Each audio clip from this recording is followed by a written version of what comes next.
You are the cap for whatever goes on in your store, in your company, in your district, in your household. However excited you are, what you believe is possible, whatever that threshold is.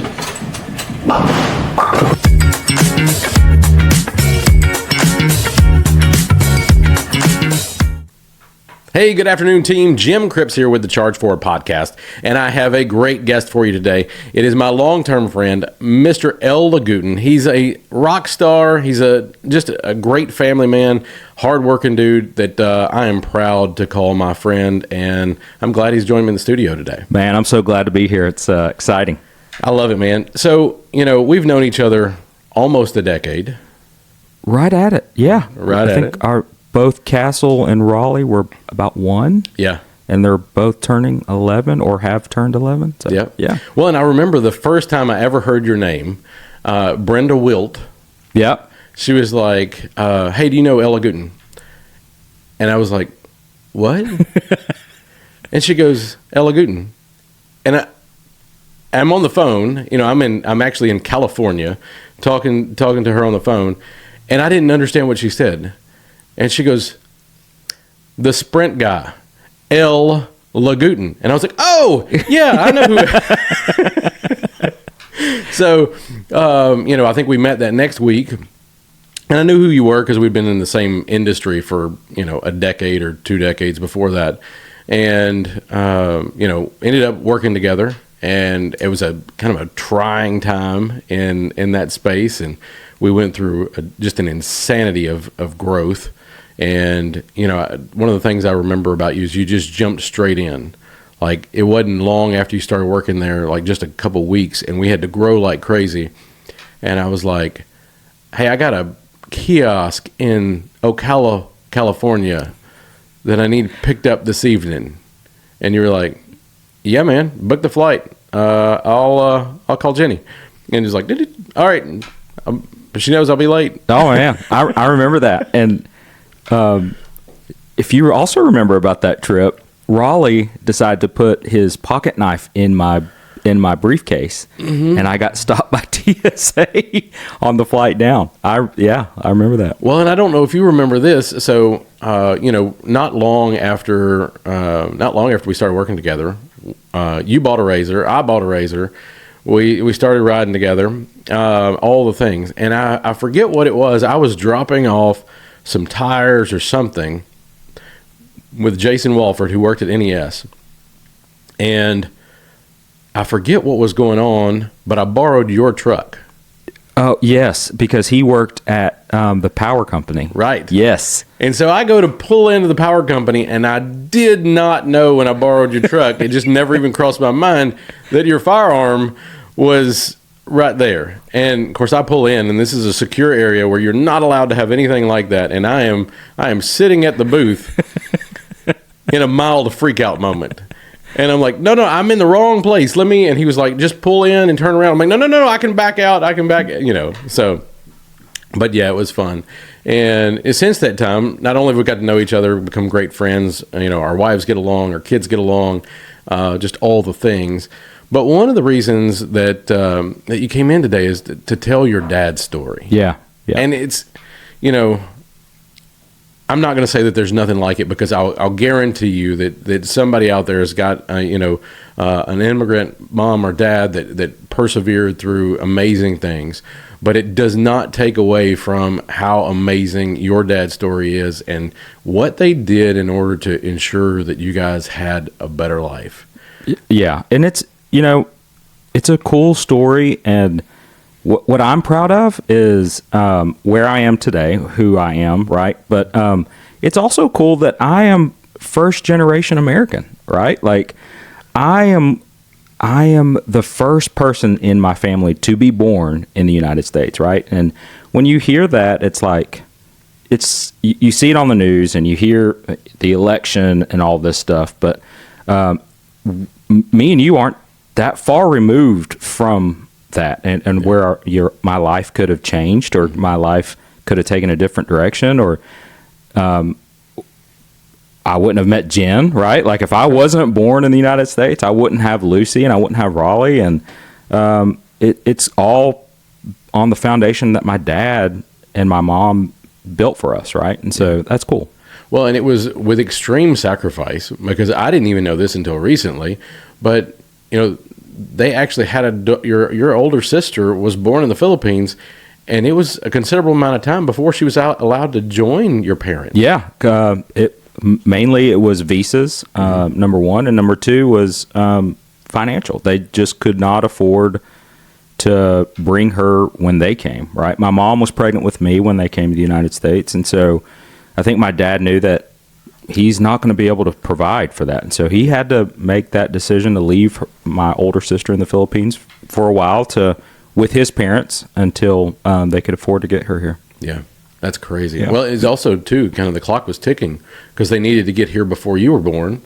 So that then they didn't have a compounded, financial problem. Yes. With trying to get two kids to the States, making it even less likely. Yeah, and I think my dad deep down wanted me to be born here, right? Like he wanted me to be, natural born citizen. So I think that was important to him. Well, and I think the other thing too that I find, just amazing is that, he was a doctor there. Yeah. And really had to come here and start all over. He really did. And that's a cool story in itself. He went to med school in the Philippines, graduated top of his class, which is, to think about that now is incredible, right? Like you have to be wicked smart to do that, and my dad was. And then he did his residency on Clark Air Force Base there in the Philippines, and the Air Force came to his medical school and, hey, if you do your residency here, we'll give you an avenue to get to the United States, and he did that. And so he did that, came to the United States, and when he got here, found out he is not a licensed physician in the United States, and so he just had a new baby and needed to figure that out. And so his first job was in California. So when they moved here, I was born in Oakland, California, and so his first job in the United States was counting baskets coming off ships, doing that, and then he shined shoes.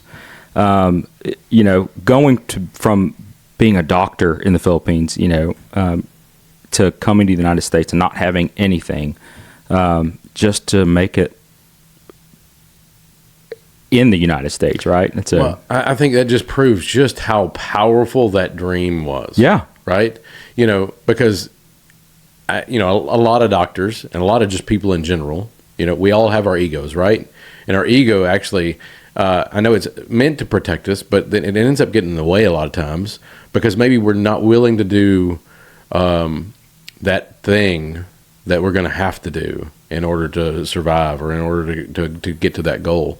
And to show that humility for him to come here and say, it's so important for my family to come here to the United States and to flourish. I'm willing to count baskets, shine shoes, do whatever I have to do, even though I was a doctor. Yeah. But in order to get back to that, I've got to go what would be seen as even below the bottom, right? Yeah, and I think him doing that stuff, he didn't just talk the talk. He actually walked it.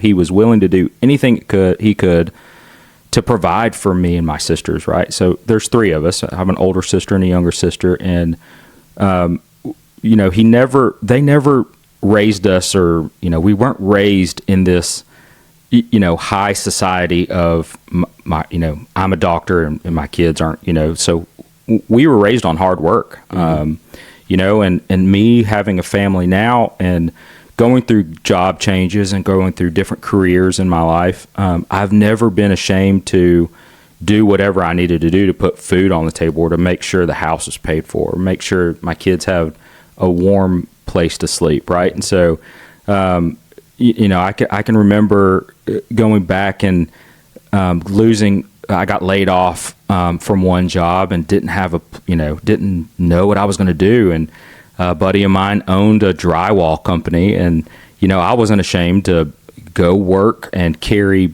mud and sheets of sheetrock around just to make sure ends were meet. And that work ethic came from what my dad instilled in me. He's like, you're never too good to do any particular job. So Yeah. Well, and so paint the picture for me. How long did it take for him to become a doctor here in the States? Yeah. And get a role in that capacity? I think, I don't know the timeline per se, but I do remember the struggle as a little kid. But he did get a job at a hospital in Chattanooga. He would have to go back down. So I grew up in Chattanooga. That's what I call home. Yeah. And so he would have to go down to Atlanta every weekend to Emory and take board certifying classes so that he could get back his board certificates. And several years. I mean, it took several years for him to do that. And so in that time, he's working 7 days a week. All the time. And so he was working at the hospital, and then my mom was working at the same time just to try to get us through. And crazy enough, all the struggles that my parents went through, they still sacrificed and figured out a way to put the three of us through private school, which growing up, we took that for granted. We didn't understand what that looked like. But now that we all have kids, and, I'm lucky enough or blessed enough to say that, I'm able to put my kids through private school, and that's a struggle on me and my wife. It's like, sure, we have a great school system, but we've chosen to have a foundation of a Christian school, and that's why we put them in the schools that they're in now. And Lucy can come back and say that, hey, thank you for putting me through Silverdale as the school that they go to. It's really helped me in college. So that's been a blessing to hear that part. But now I think back and look at the struggles that my dad went through to put us through private school, and trying to go through his boards and trying to build up a practice and trying to be the doctor who he was. And so, and the dad, oh man, my dad didn't miss anything. And so, that's been the cool part for me to see, and to hopefully stepping into those shoes and be the dad that he was to me, to my kids. Right. And so that's the best part of everything. Yeah. Well, one of the things that stands out in my head is, y'all lived in Nashville for a long time. We did. And because of family and because you wanted your kids to grow up more in tune with your family and those types of things, what was it, 2017, 2018? 2017, 2018, so right around there. Yeah. 16, 17, somewhere around there. Yeah, you guys moved back to Chattanooga. We did. And that was that meant a significant job change for you. Yep. And outside of your industry, not outside of your scope, but outside of your industry, and it had its season, and there was good things and there was challenges along with that.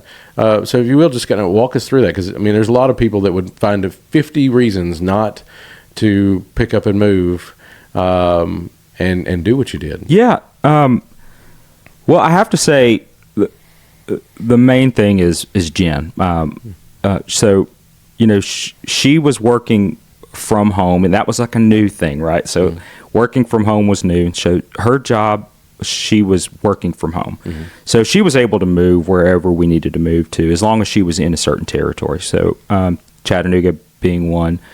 And she was super supportive to say, hey, I've had this every now and then, every couple of years, I would say, hey, I want to move back to Chattanooga. And so she would say, it's not the right time right now, or this and that. And so she was really supportive one day and said, hey, I've been thinking about this. I'm ready to move back if you're ready to move back.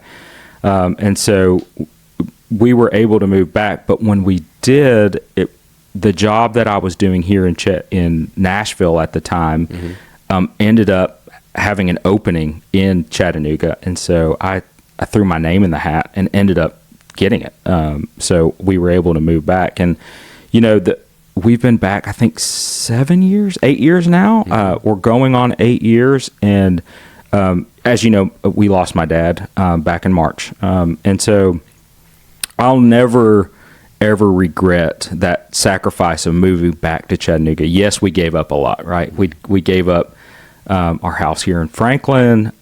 We gave up the city of Nashville and the sports and the music scene, all to go back to Chattanooga. But I'll never ever regret that time to go back to Chattanooga and let my kids spend that time with my dad for the last 7 years. That is something that I'll never ever regret, and it was invaluable. Yeah, you can't even put a price on it. Not at all. And so Jen and I actually spoke about this last week or so. It's like, Chattanooga is a small town. Everybody knows each other. There's not a lot of transient people from Chattanooga, right? And so Nashville is just a very transient city, and it's like very eclectic, and there you see a lot of people that look like me who's married to somebody that looks like Jen, right? And so you don't see a lot of that in Chattanooga. So, but the reward of my kids being able to spend time with Jen's mom in Chattanooga and my dad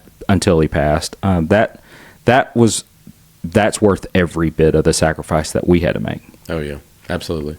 Well, and we get along just swimmingly, and our spouses get along, and our kids get along. And now Lucy's older than both Raleigh and Castle, but she's fantastic and just a lovely young woman going to UT. And so, I constantly pray for you having a teenage, almost 20-year-old. In another city in college, just all the things as a dad that you would worry about.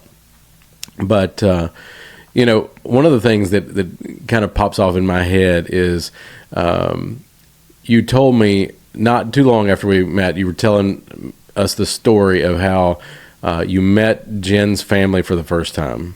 Yes. And you went to their family get-together, Christmas, whatever it was. And so if you will, please tell that story. So Jen's family is from a very small town in North Tennessee. So Jamestown, okay. Tennessee. So the very first time that she'd invited me to come, it was a family reunion. So I went up there, and for the first maybe hour or so, I acted like I didn't speak English. And so she, that was number one. It's just hilarious to see, how the interactions of people's eyes, like, what is Jennifer doing with this guy? Like what in the world? And then I finally came out. I have a Southern accent. I'm Filipino. Jennifer calls me a Filipino redneck, and I feel like that's pretty. Yeah, it's like I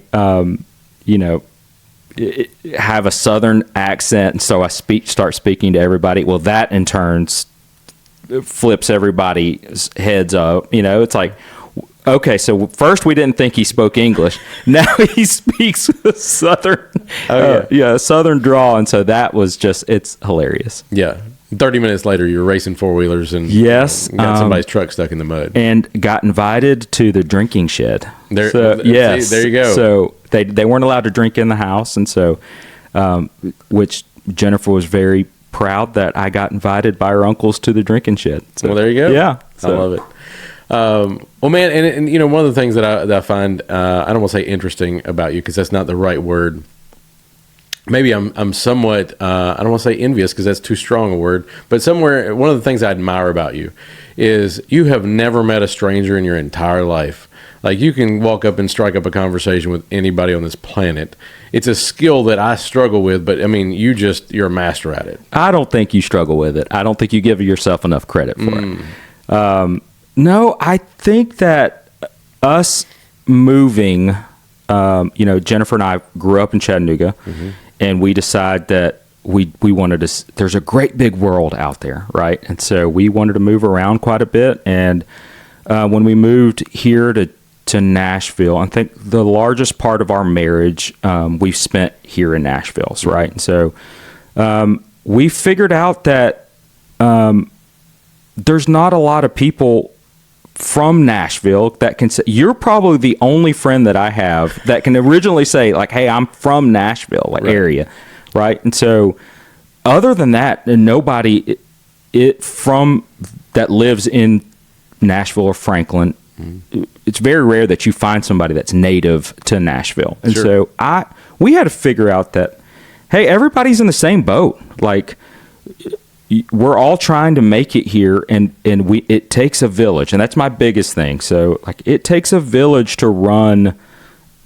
your life, and you also need a village to help you run your life, right? And so I'm happy to be part of several people's village. I take that into very, I'm honored when I'm part of somebody's village. Mm-hmm. But for me to be able to just open up and talk to people, they're just as timid at first as I am. But the first person to you just go out and talk to somebody, you can find that you are all on the level, same level playing field. Yeah. And we're trying to figure out life together, and it's easier to do life as a team than it is by yourself.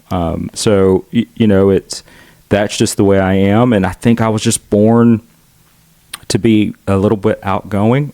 Jen is the opposite of outgoing, so I think it takes both in a marriage to make that work. And so I think that way, and I love sales. So that's I'm probably just a avid sales guy, and so if I'm not selling a tchotchke, I'm selling myself, right? And so I want people to buy into who I am and see that I am real, and I'm not trying to pull one over on you, and I'm here to help. And call me anytime you need me, and I'll come and help, right? Yeah. No, and I can speak to that 100%, whether it was at work or whether it was as friends or whatever, and like I say, our kids are friends too. Yeah. That's, I love it. Yeah. Raleigh looks forward to the yearly Lake Winnie that when you come town, right? Oh, yeah. And so I think that's cool that they've been able to keep that friendship alive. Yeah, absolutely.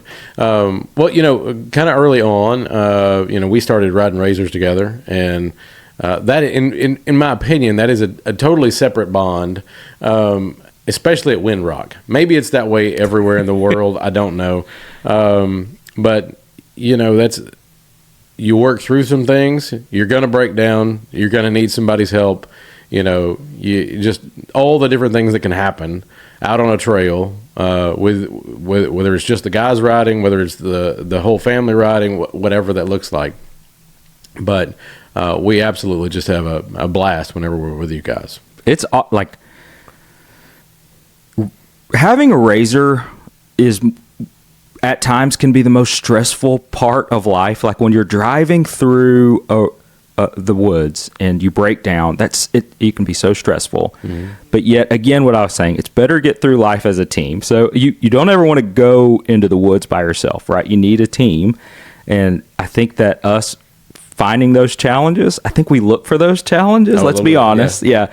But when we break down and try to figure that out, to me, that is 90% of the fun, is to break down and try to help people out. So, man, the cool thing about me and you is we are more alike, and our paths have been very similar. And when we met, when we first started working together and we met, I was like, Jim and I are going to be friends for life. Number one, we talked about razors the very first day I started working there, right? Yep. And then we figured out that we both worked at Circuit City together. Mm-hmm. We knew a lot of the same people through the Circuit City channel, and we worked, like, our paths were very similar until they are today, right? Mm-hmm. And like, you have Castle and I have Raleigh, and I think that we raised our boys up the same way. And yeah, I think they're like 3 months apart. Yeah, almost down to the day. Yes. So Raleigh will be 11 next week. I know. Yeah, I can't believe it. It's awesome. Yeah, I love watching them grow up. I think it's just fantastic watching them become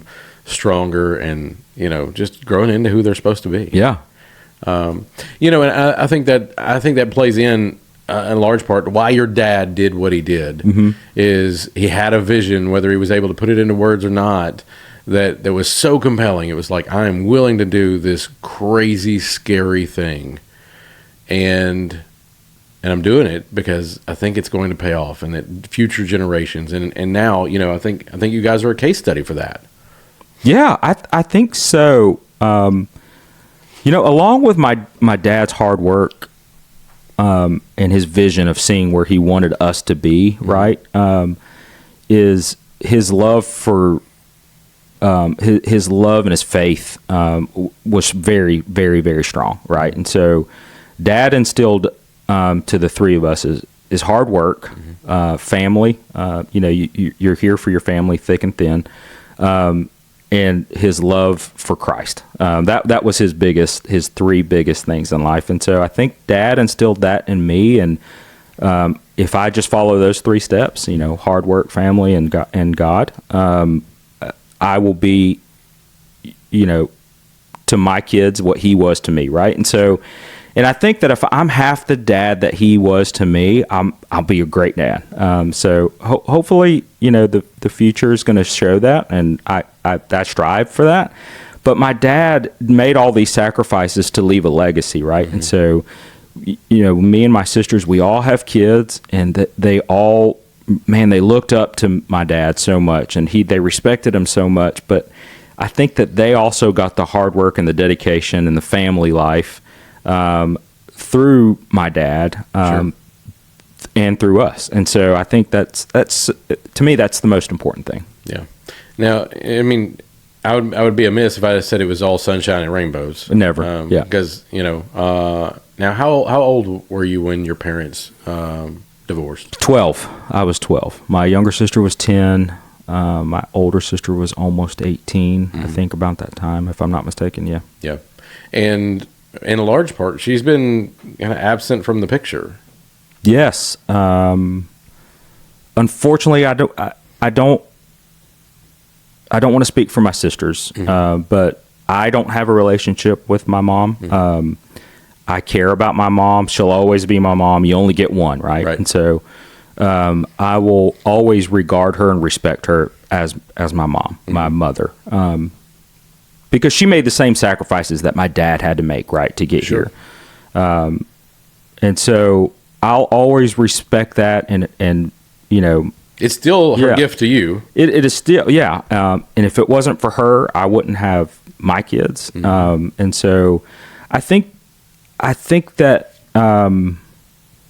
I think that's a tough part, right? Because growing up, she left. She was in our lives until I was about 16, 17, and then she moved away, and we haven't really had a relationship. And when you say a relationship, it's we see her on the holidays, or we saw her on the holidays. The past few years, it hasn't been that like that. And I won't say that it hasn't been hurtful, but I don't hold any anger anymore. It's one of these. It's like she's the one missing out at this point, right? Like she doesn't get to see my kids grow up. I inside, I've kind of put a barrier that I actually would rather her not, right, be around, because it's hurtful every time. I don't want to have to hash that out anymore. Sure. But she's the one at this point missing out, and it's unfortunate, right? And so, but at the end of the day, I see my wife, I see Jen be the mother to her kids, that I'm like, how does a mother up and leave kids? It's like we enjoy being around our kids. And matter of fact, I like beg Lucy to spend more time with us, but I understand that she's almost 20, and once she's got to figure out her own life as well. Sure. Right. But I don't think that me or Jen will ever step away from our kids and not want to be part of that. And so that's the hardest part for me to understand. I'll never understand that, but I've moved on, right? Sure. And so, again, I don't want to speak for my sisters, but I think we're all in the same boat on that. But yeah. And I'm sure it was hard on your dad too. How did you see your dad change after that?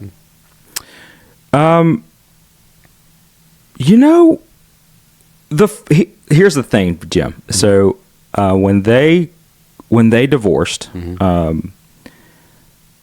I will say until the day my dad passed away, my dad never spoke an ill word about my mom. Mm-hmm. That's powerful. He never did. And I think he always respected Mom for who she was, and the mother of his children. And he never, ever let us talk bad about Mom or air out our grievances to him about our frustrations about mom. He would always stop us still and say, I don't want to hear that. She's still your mom. You need to respect her. And he never spoke negatively about my mom. And that was cool to me now that I see it, right? And well, I think it's probably because of his value system. Yeah. Hard work, family, and God. Yeah. There's not really space for that kind of negativity or to run down her name. You're right. And I think he also did that as a lesson to me as his only son, right? And so I think that he kind of instilled that in me, that no matter what, I'll respect Jen. She's the mother of my kids, so that I don't want my kids to ever hear me talk negatively about Jen as a wife or as a mom. We give each other a hard time here and there, but nothing real that I would ever say negative in front of the kids, just because my dad never did it, right? And so I think that's just something that he instilled in me. Well, and Emily and I had this conversation not too long ago, and I forget who it was, but a friend of hers was just about their spouse, and she had seen, I don't know if it was a TikTok or if it was a short, or maybe it was with somebody else, but it was kind of like, you should never do that, because while you might just be blowing off steam and you get over it 30 minutes later, that person, until the next time they see you, is still carrying that, and then potentially reignites it in you because it's the last thing they remember about, he was being a fill in the blank, and is he still being that? And then you get fired back up, and then now all of a sudden there's another fight that was gone. That was a fleeting, blowing off steam kind of thing. And I do think that people inadvertently, or maybe intentionally, I don't know, but they do that. And it's just not healthy. It's not. It is not. And me, I think me and you've spoken about this a couple times, right? And like, Jen is my life partner. And so I also don't want to paint this picture that we have this, we never get in arguments or anything like that. But at the end of the day, I know that my safe zone is Jen. Yeah. I can be upset, I can be sad, I can be happy. We win together and we lose together, right? And so me knowing that she's always got my back, and I think hopefully she knows that I've always got hers. There's not, life is short, and there's not enough time to sit and degrade your partner, right? And so we're on the same team, so why not root for your teammate, right? Like, I'm not going to root, if me and you are on the same team, I'm not going to root for you to fail, right? And so I think that's it's really important, right? And so I think it's one of those things, because where I really like to operate, whether we're talking about personally or in business or any of those things, I like to operate in this zone that I call selfish and selfless at the same time. Yeah. And so if you think about it, the most selfish thing you could possibly do is root for your teammate. And the most selfless thing that you could possibly do at the same time is root for your teammate. So, it's win-win. Like, there is never a reason why you would ever, wish a negative thing on your partner in this life. You're right. It's again, life's too short, right? Yeah. Like, or in this case, what we're talking about is painting them in a light that's unfavorable. And I think we're both incredibly fortunate, and this actually comes up in almost every episode, but it wasn't by design. But when we think about people who charge forward and people who default to leaning in when other people would give up, a lot of times it's because they have a supportive spouse. Yeah. And so for you and Jen, what do you think? Like, how important has the fact that you found each other been to your lives? You know, if it wasn't for Jen, I will tell you this, I wouldn't be in the seat that I am today. I wouldn't have the life that I've got today, right? So, you know me, I'm very, I like to take chances, or I like to take risks. Sometimes they're not good, sometimes they're great. But if it wasn't for Jen to kind of keep me anchored down at times, I definitely wouldn't be where I am today. Mm-hmm. But if it wasn't for Jen, I also wouldn't be as successful as I am today, right? Because there's different challenges that we face that she's like, we need to take this opportunity and run with it, like moving back to Chattanooga. Mm-hmm. Or you're not happy in doing this day-to-day stuff. Let's look at other options. You know, I wouldn't have the education that I've got today without Jennifer. Mm-hmm. And I think our kids aren't who they are if it wasn't for both of us. You know, I think choosing a spouse, or me choosing Jennifer, I don't ever want to say it that way, because luckily she chose me. I didn't get to choose her. It was by luck that we met, and she picked me out of everybody. And so to me, that means more than anything at all, because I don't want to say that I picked her, because that's definitely not the choice, the answer to that. Sure. Well, I think we're both just incredibly fortunate. We have great families, and it starts with, great parents that gave you a foundation, and leading your dad, living your dad's example, and then having the luck and the good fortune, and I say it this way: your picker wasn't broke, yeah. or her picker wasn't broke. Yeah. And to have a spouse selection is such a big deal to the overall happiness of life.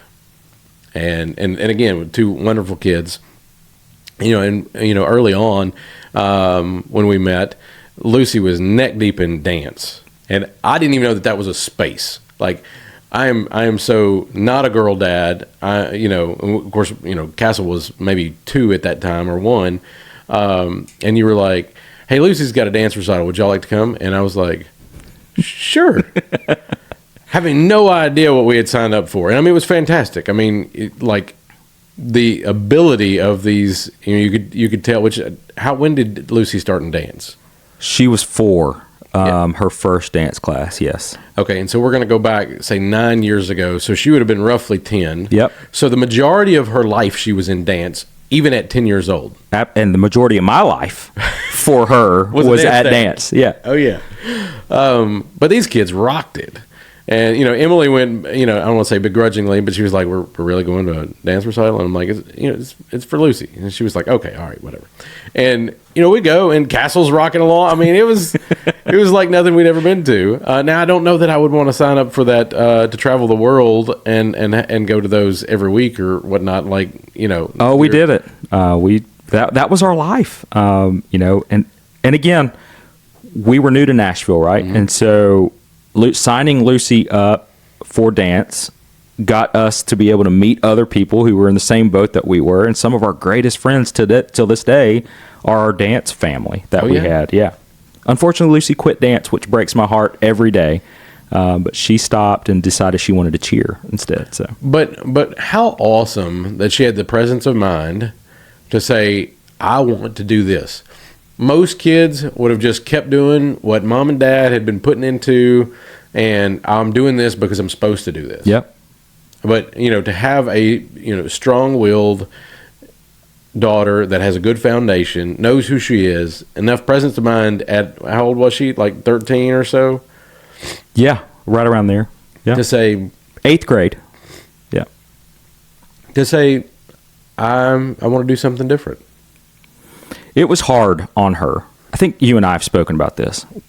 We'll never push our kids to do something that they don't want to do, but our kids will always have an extracurricular activity, mm-hmm. Right? Because if it wasn't for dance, I think that Lucy wouldn't be the person that she is today, right? I think dance taught her how to be confident. It taught her hard work. It taught her dedication, and how to practice and to get, accomplish the things that she wanted to do.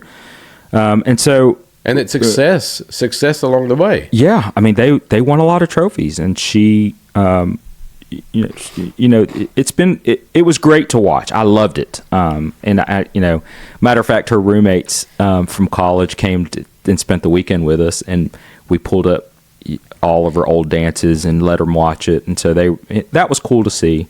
But we will always make our kids do some kind of extracurricular activities. We'll never push them to do what they don't want to do, but they're always going to have something outside of school to keep them busy. Yeah, absolutely. Now, kind of along the way, who have you seen is either a mentor for you or for your dad, or maybe even Jen? Who would you attribute some real deal direction to? Yeah, I think we have a couple, and I learned this from my dad. So my dad had two really good friends who were also mentors to him. Dr. Weathers, has passed, and another doctor of his friend, Dr. Dressler. They were really good, mentors to Dad. They showed him, how to help build a practice, or how to survive in Chattanooga, knew the United States, and I'll always be grateful to watch them take Dad under his wing. And I think I have three mentors that I've kind of cling to. One is James Sella. You know him. James. So he's been a great mentor to me business wise. He helped me a lot when I transitioned from inside sales to outside sales.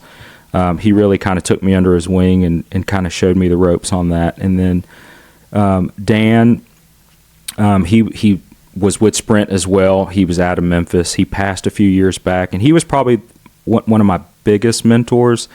And then I think, me and you being friends, I think the way that we raise our kids together, and we talk about family and family first, I think me and you are good mentors to each other, and I think that's helpful.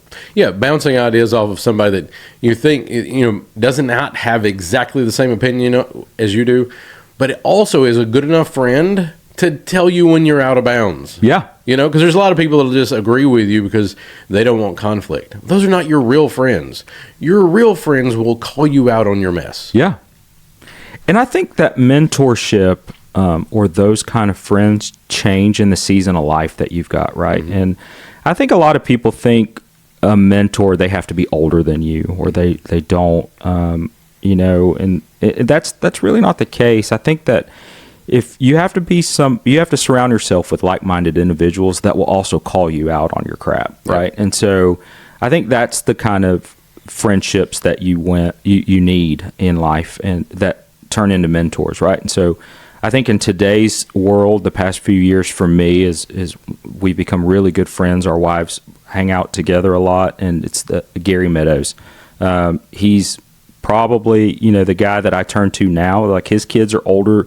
His youngest is Lucy's age, and his oldest is 24, 25. Mm-hmm. And to see him walk through that life with his boys has helped me figure out how to walk through life with my boy, right? Mm-hmm. And so he's been a great friend, and when things aren't going my way, he's the first to call me out and be like, life's not that way, man. It's not always going to go your way, Sure. Buck up, and so it's like, he's been a really good mentor to me here lately.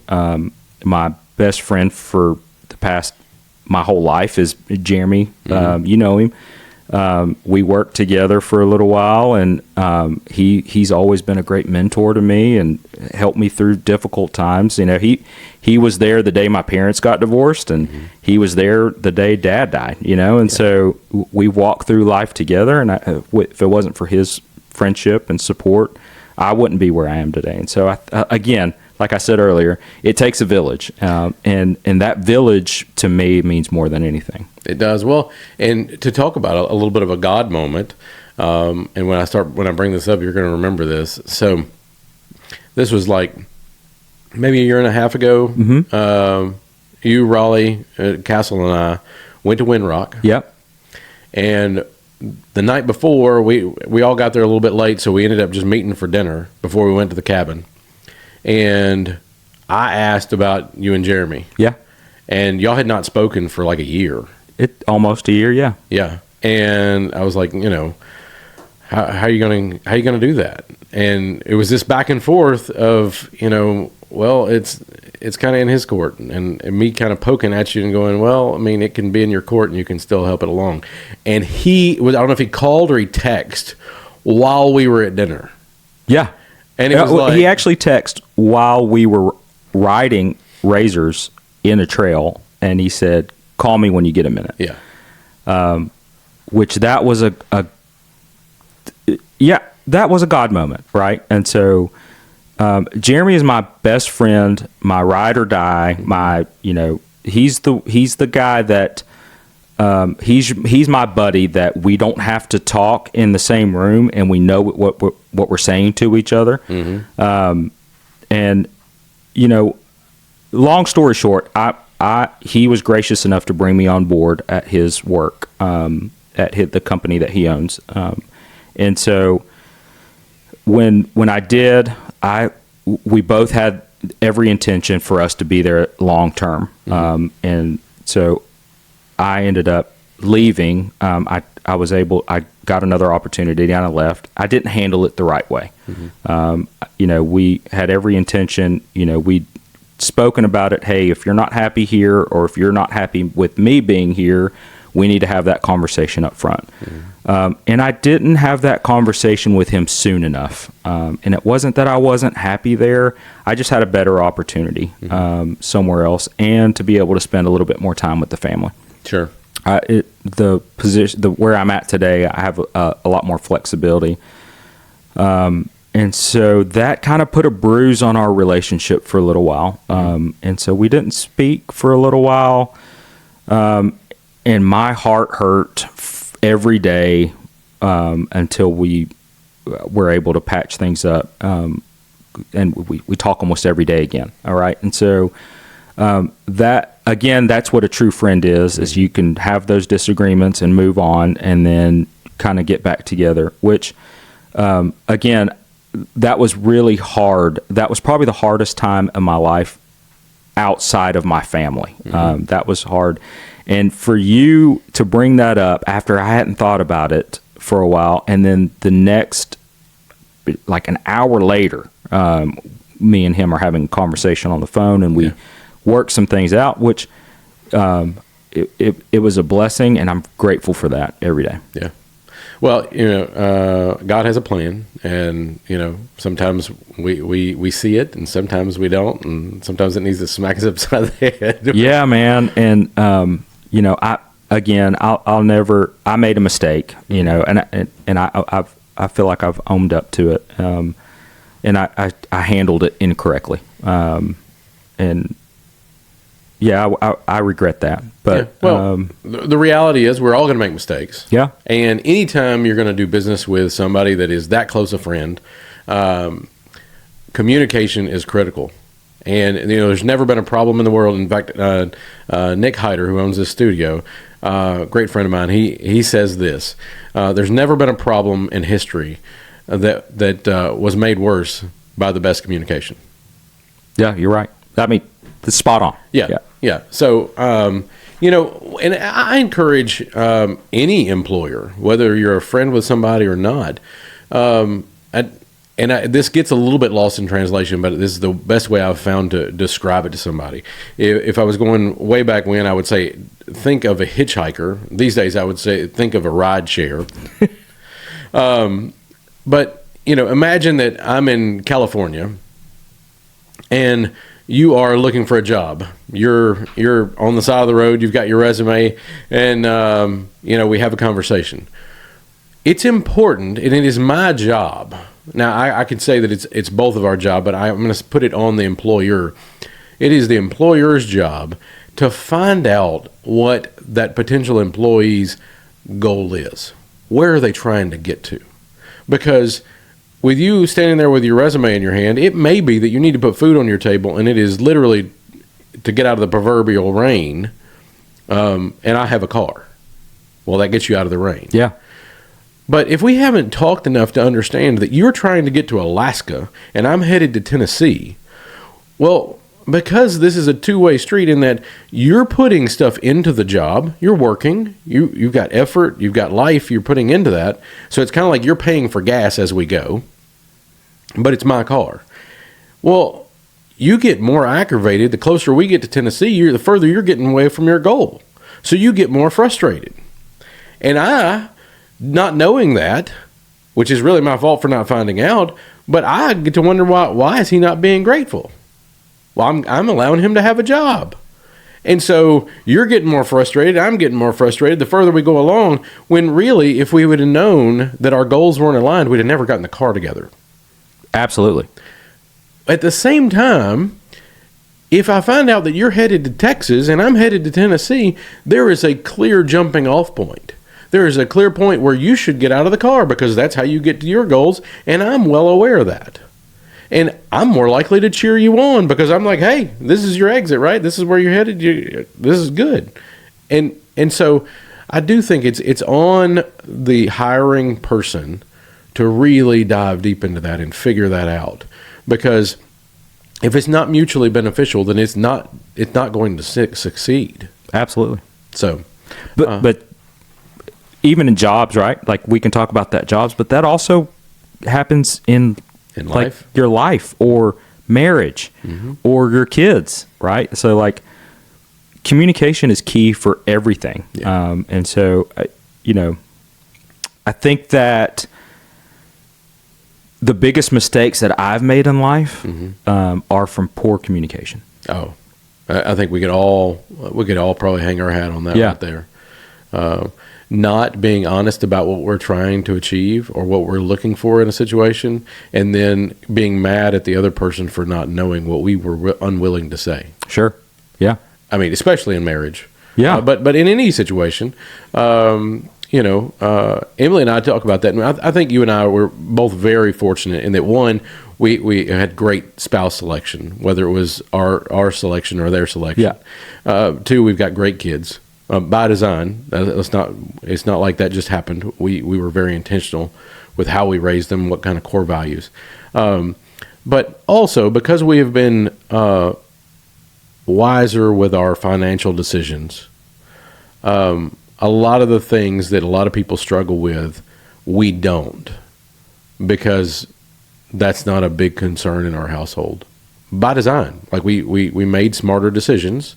Like I think about when you guys moved from Franklin to Chattanooga, you downsized, big time. Yeah, and a lot of people wouldn't do that. They would be like, "Oh no, we're moving back to town. We're going to have what we have now or better. We've got we went off to Nashville and we've got something to prove or whatever that looks like."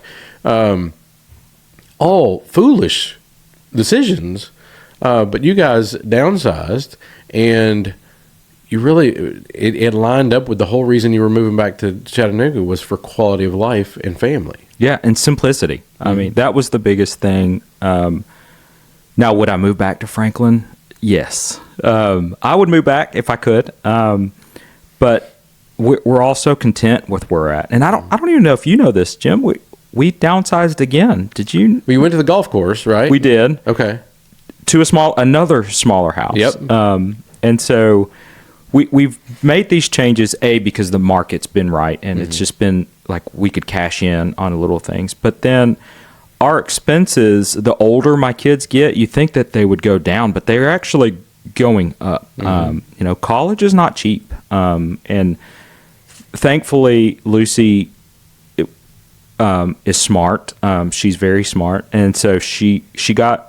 School is paid for, but living is not paid for. So we're having to front that bill. Sure. And we had 3 rules when she went to college. And number one is there's a budget. So whatever your budget is what it's going to be. Number 2 is you have to stay within a 5-hour radius from wherever we're living, because you also have a younger brother that you still need to be have a relationship with, and you have to keep that. And our biggest, number 3, which the biggest rule to me, was you will not get a student loan for your bachelor's. So Lucy was able to stay in those lines. I love it. Yeah, I love it. But I mean, that was by design. You put those parameters out there. Yeah. And it wasn't like you said, "Oh, you don't get to choose." No, you get to choose, and part of your choice is also determined on how much scholarship money you get. Yes. Yeah. Because UK was in that mix too at one point, right? Yeah, she was all about. She was going to go to Kentucky, and that's where she wanted to go. That's where we did the visit. We did everything that she wanted to go there. After all the scholarships and after the out of state and everything, she was $1,500. She was $1,500 a year over budget, and a lot of people, that doesn't sound like a lot of money. And at the end of the day, it probably isn't that much money if you look at it, right? Mm-hmm. But we had a budget, and over budget is still over budget is over budget, and we gave her a budget, and a lot of people were like, "Elle, go ahead and pay that. It's only $1,500 a year. She's worked really hard in high school to get to these scholarships," and I had to stand my ground. And Jennifer wasn't happy with me a lot of the time when it came to that. Mm-hmm. But a budget's a budget, and we have to teach our kids today what a budget looks like, so that they don't live outside of a budget later in life, right? And so. Because they're going to learn from us, and if we start now by saying, "Oh, it's okay if it's over budget," yeah, a budget's a budget, mm-hmm. and so we had to stick to that. And now she's grateful that she ended up going to UT. She's an hour and 15 minutes door to door. She gets to come home quite a bit more. Her and Raleigh's relationships blossomed a lot more because she's able to still keep in contact. Mm-hmm. And he's getting older too. Yeah. And he, when we go up to Knoxville and go to the UT games, she's asked him to stay in the apartment with her, and so he thinks that that's really cool. He's with these college kids, and so that's been that. And it was a blessing in disguise. Now, was it hurtful to her at the beginning? It absolutely. She was heartbroken, but I just couldn't go back on my where I had set the boundary on that. Well, I think that's critical, because you showed her that as much you love her so much, you're willing to inflict pain to teach a lesson. Yeah. And it was inflicting pain on you too, and on Jennifer and everybody. But it's that important. And it's some people would call that tough love, but it really is just love. Yeah. I love you enough that I'm willing to do this. Yeah. Even though it hurts all of us. And that was hard, right? As a dad, mm-hmm. You want to be able to give your kids whatever they want. Mm-hmm. But that's not the best route for you to do for your kids, right? Right. I want to give everything I can for my kids, and I want them to get whatever they want to a point. Sure. So, we can't just stroke a check for everything. Mm-hmm. And so they've learned that, and there's different things. Funny that we're talking about this, but Lucy has even brought up, they're almost 10 years apart. Mm-hmm. And she's brought up, well, when I was 10, I didn't get to do that, or I didn't have that stuff, or, he's got a TV in his room, and I still don't have a TV in my room, and things like that. But, we've had to explain to her that, y'all are 10 years apart, mm-hmm. Number one. And number two, me and your mom are in different phases of our career now, right? We're a little bit more mature in our career. So we are able to afford things today that we weren't able to afford when you were 10. So that's the biggest difference. It's not that we love him more. Or those dollars were allocated to Dan's. Or we were trying to get to a point where we are today with our, our housing, or, things like that. So those are lessons that she's having to learn now and see that. But every stage of life there's a sacrifice. Some hurt more than others, but I think that we've done a good job of trying to manage that. Sure. Well, one of the things, and I think some people could see, your take on that as being controversial. I think it's right in line with being a great parent.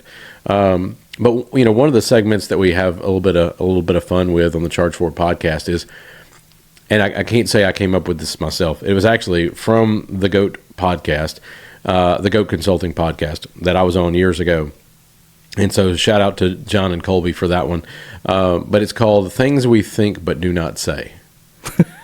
and I know you've got one that is just itching to get out. So if you will, please share with everyone, because I think that you can speak to this so that everybody can hear it. Yeah. So my biggest pain point right now, I think, is equality. Everybody wants the same for everything. And I think that there's in the world that we live in, there's no such thing as equality. Because to be equal means you're taking something from somebody and giving it to another to make it equal, right? And so I think of it as cups, right? So if you have a cup that's full and one that's empty, to make them equal, you have to pour out of the full one to make the other one, to be equal, which now you have half of one and a half of the other. And so the only way that I can think of is there's no such thing as equality to me. It doesn't matter, because we all have the same choices, and we all have the same opportunities, especially to live in the United States. We all have the same opportunities to get where you want to go. Now, my checking account might be different from your checking account, but that's because of the choices that I've made, right? And so I don't think that this whole push for equality is true today, right? And so well, I think somebody could easily say, well, it wasn't fair that your dad got to come to the United States and be a doctor.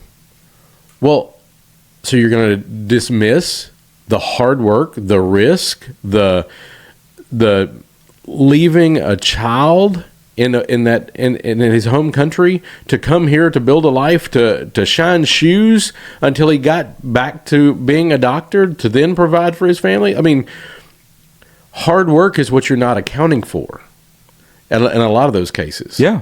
And, it's not fair. It's not. And well, I will say this. So this is another Nick Hyder saying is, life's fair. Everybody's price is just different. That's so good. And I think it sums the whole thing up, because what are you willing to pay? Because your dad was willing to pay risk. He was willing to pay working 7 days a week. He was willing to not be a doctor anymore, to go shine shoes, to then one day become a doctor again, because he worked 7 days a week in order to provide for his family, and to do all these things. And then at the same time, you and Jenny, or you and Jen, making these decisions that are not necessarily fun, saying no to your daughter over $1,500 on her college decision when it was over budget. But how big was the budget? I mean, percentage-wise, it seems small, but when the budget is out here, over budget is still over budget. And so how many things in Lucy's life are changed because you were willing to go, nope, this was the budget. Yeah, I mean, it's sacrifices, right? Like, you have to make sacrifices, and I don't like to. There's a negative connotation when you hear the word sacrifice, right? And so I don't think that every sacrifice is a negative thing. It's not. It doesn't have to be negative. Sometimes you sacrifice time so that you can do other things and enjoy that other time, right? So me sacrificing my time right now doesn't necessarily mean that's a negative thing. It just means that I'm saving up for a different time, right? And so, and not everybody is willing to sacrifice today for what they could have tomorrow, right? And so I think that's an important thing. So that's why I think the whole equality talk it bothers me a lot, and also along those lines is you talking about my dad immigrating to the United States, right? Because I think immigration talk right now is a big pain point for a lot of people, right? It's a hot button. And to me, my stance on that is my parents are immigrants, right? Mm-hmm. And so, there's a big push with, illegal immigration and, these people aren't here legally, and these people, when everybody says these people, but that bothers me because sure. they're people. And they are here because they're wanting to better themselves in the United States. And I'm not saying that everybody should come over illegally. That's not what I'm saying. What I'm saying is there's got to be a line, right? Because not everybody looks in quotation mark American, right? And so if you say American, what does that look like? And if you want to talk about immigration and we're going to bus everybody out that's here illegally, at what step do you stop? Like, where's the line, right? And so if my dad was here, he came here on a visa and he worked towards getting his citizenship, but I was born here. Mm-hmm. So I'm legal, like on all intents and purposes, I'm legal. But had my dad and mom not gone through the steps to become legal citizens of the United States, and they stopped and they were just here illegally, and they wanted to bust my dad and mom back, what about me? Mm-hmm. And down your lineage, where's the line, right? Mm-hmm. Because if you look at it, there's a lot of people here in the United States that are settled and they've made a future, they've made a great life for themselves here, but their lineage is not here legally. Mm-hmm. So where do you draw the line where we're going to start bussing people out? I know that's a hot button for a lot of people, but no, I get it, and I don't know that there's a perfect answer for it. But I do think there's that's I feel like being an American is kind of a spirit of hard work and hope and those types of things. And a few episodes ago, Giannis Lasmanis was here, and he's from Latvia. Yeah. And I think he said it point blank. He said, when I came here, I was here and I was working towards becoming a citizen, and I knew that I couldn't, I forget, it had something to do with work. And he was like, I wasn't willing to do that because if I did that and I got caught, then that means you're out of here and you don't ever get to come back. He was like, I was trying to make sure I did everything like I was supposed to become a citizen.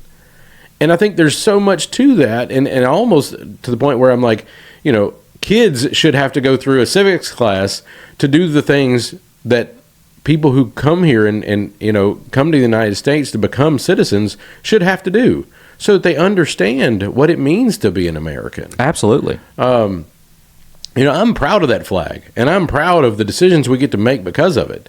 But that didn't come easy. People died for that, and people still die for it today. And yeah. So to take it for granted, or to just be like, oh well, immigration doesn't matter, or it's not a decision to be made lightly on either side of it. It actually means like we should actually spend the time on it to come to a conclusion, and then there will be hard choices no matter where that line is drawn. Absolutely. And I think that's the hardest part, right? Mm-hmm. Is like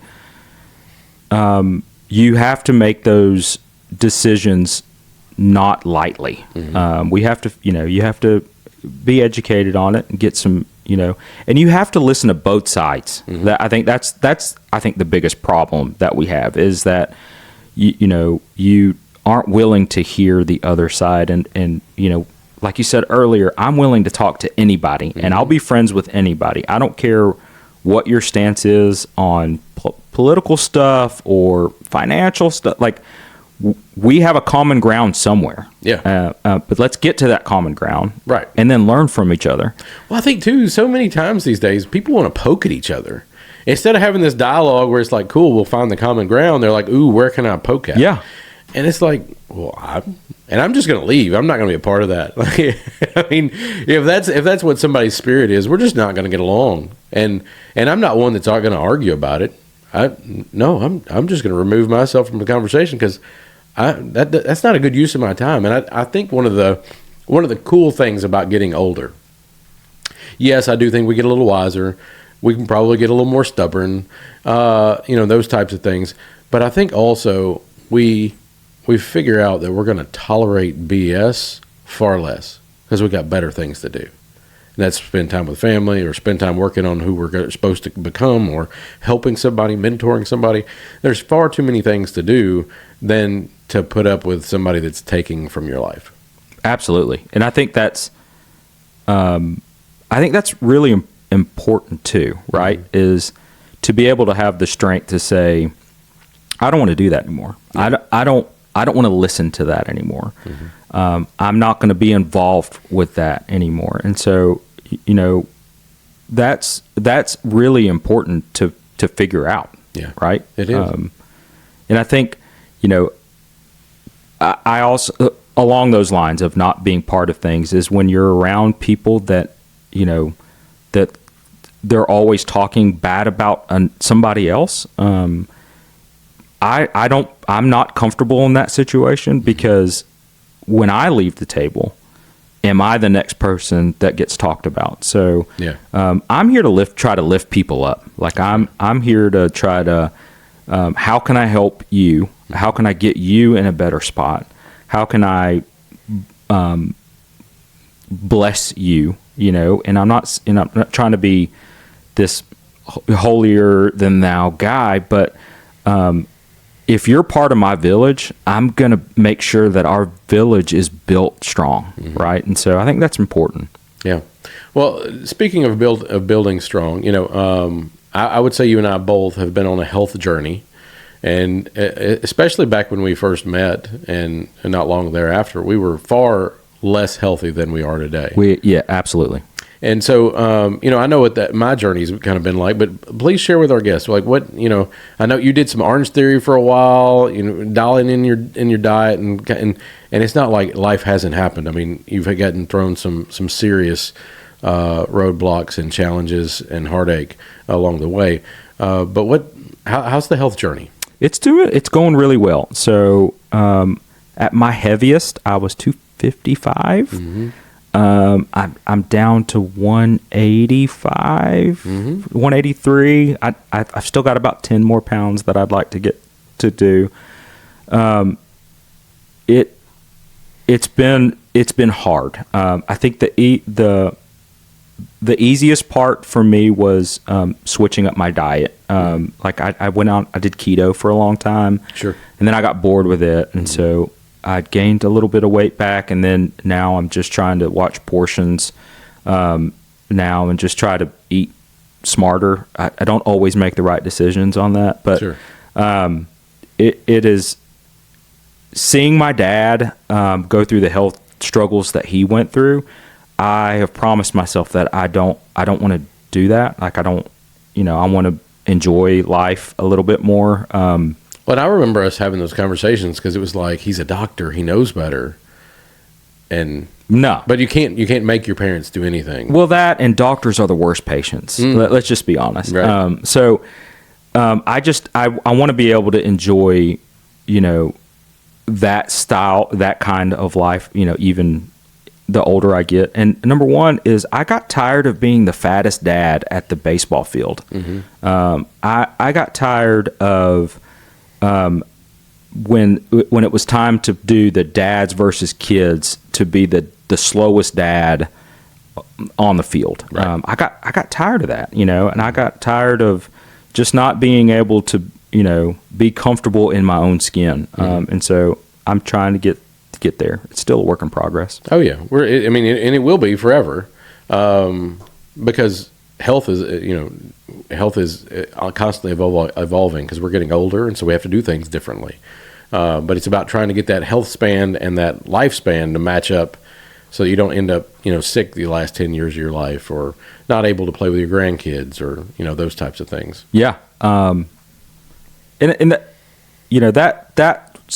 that was hard for me to watch for my dad, right? And so he worked his whole life, man. He just, he worked so hard to get to a point where he was comfortable. And then he retired, and within 6 months, he got sick. And so he didn't get to enjoy the fruits of his labor. A matter of fact, we had a conversation with each other, and he was my dad was always frugal. He never wanted to spend a lot of money, this and that. And finally one day I told him, I was like, Dad, listen, you need to start spending some of your money, because your health's going down. You need to enjoy some kind of life, because if you don't spend it, I'm gonna spend it. And I don't want to have money because you didn't, right? Yeah. And so that was kind of a light for him, that he was like, you're right. Well, then he really started spending money. So. Yeah, so my parents were a little bit the same way. Grew up and we were on a shoestring budget, and we, it's not like we ever went hungry, but at the same time there wasn't much left over, if there was anything left over. And then even a little bit later in life, it was a struggle for them. And then as things eased up and their finances got in better shape, they were still incredibly frugal, like just crazy frugal. And I was like, Dad, I don't need your money. I'm doing okay. My sister's doing okay. It's okay to spend some. And so he likes his custom cars. Yeah. And I'm glad he does. In fact, the last one, he said something about gonna go get it, and I looked at my schedule and I was like, I can go in the morning. Like, let's go. But it is fun seeing your parents enjoy life a little, and and I hate that he didn't get to enjoy more of that. But yeah, but Dad enjoyed life, and his biggest thing were the grandkids. He spoiled them, and I loved watching him spoil them, and that's the coolest part for everything. So. Yeah, absolutely. All right, so I got two other questions for you. We have a little bit of fun with this. So let's just say, hypothetically, and I know I'm throwing you on the spot with this one. Hypothetically, we're putting on a charity bowling tournament, and you get to pick 4 teammates, living or otherwise.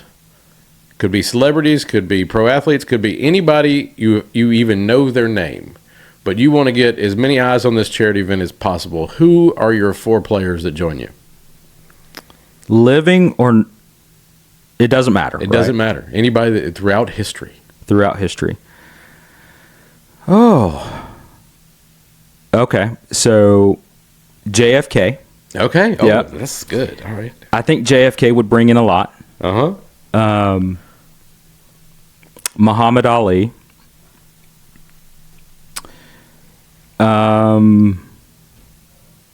Tiger Woods. And the last one, you're going to laugh, but I just really want to ask him a lot of questions.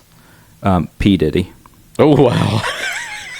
I gotta know. I want to know the truth on that. I want to hear some of that. Well, so it's funny that you say that, because Ron Hicklin, so a big shout out to CTD Bowling out there. So Ron owns a bowling company, and Ron is just a force of nature. He decided as a teenager that he wanted to be a ball designer. Now, keep in mind that's a job that 5 people in the world had, and he grew up to become a ball designer. So, there's not many jobs that are smaller than that. If you said you were going to be the pitcher for the New York Yankees or something, there's one guy that's that, or you got a few guys, right? But anyway, and he said, because if you're the lane guy, you put oil on the lanes, and he was like, P. Diddy can do the lanes. I about fell off the stool. All right, so last question is, so for this event, you get to pick a commentator. Who's going to commentate this event for you? Oh. I'm gonna say Barack Obama.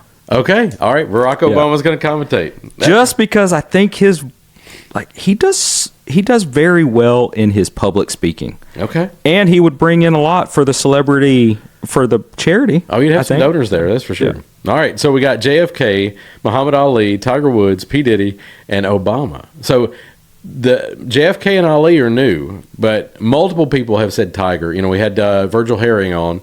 Tiger was on his list, and it was also on Quentin's list. P. Diddy's now come up twice, and Obama is new. Okay, that's good stuff. All right, the very last thing is, have you put any thought into how you want to be remembered? Yeah, I have. Going through my dad's passing has been difficult. Mm-hmm. He was my hero and all that. And I sit back and think about the way I think about Dad, mm-hmm. Right? And since his passing, there's so many people that have reached out to me that were his friends and have said stuff about that. And the way that I want to be remembered is I want to be remembered as somebody that always lifted people up, that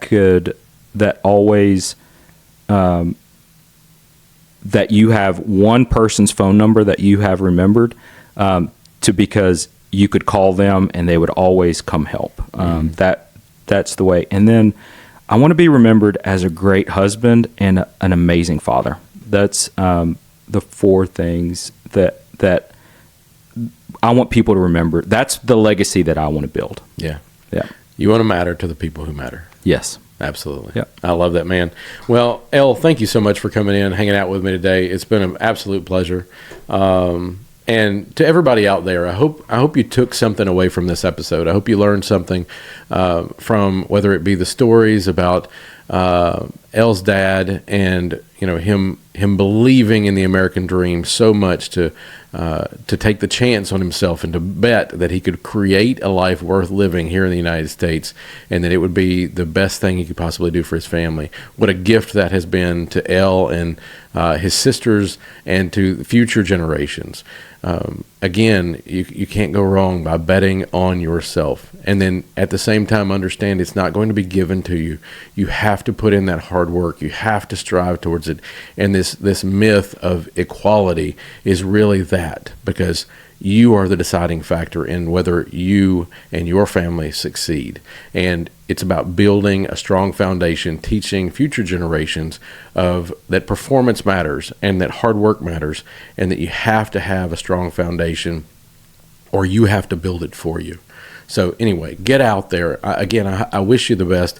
I hope that 2025 is going to be the most amazing year that you've ever had, and it will be if you decide to make it so. Until next time, I'm Jim Cripps with the Charge Forward Podcast. Special thanks, as always, to our friends here at HitLab Studios, our friends at Sense Custom Development, and Charge Forward Solutions. Take care. Team, is Jim Cripps here with the Charge Forward Podcast. I just want to tell you, I love you.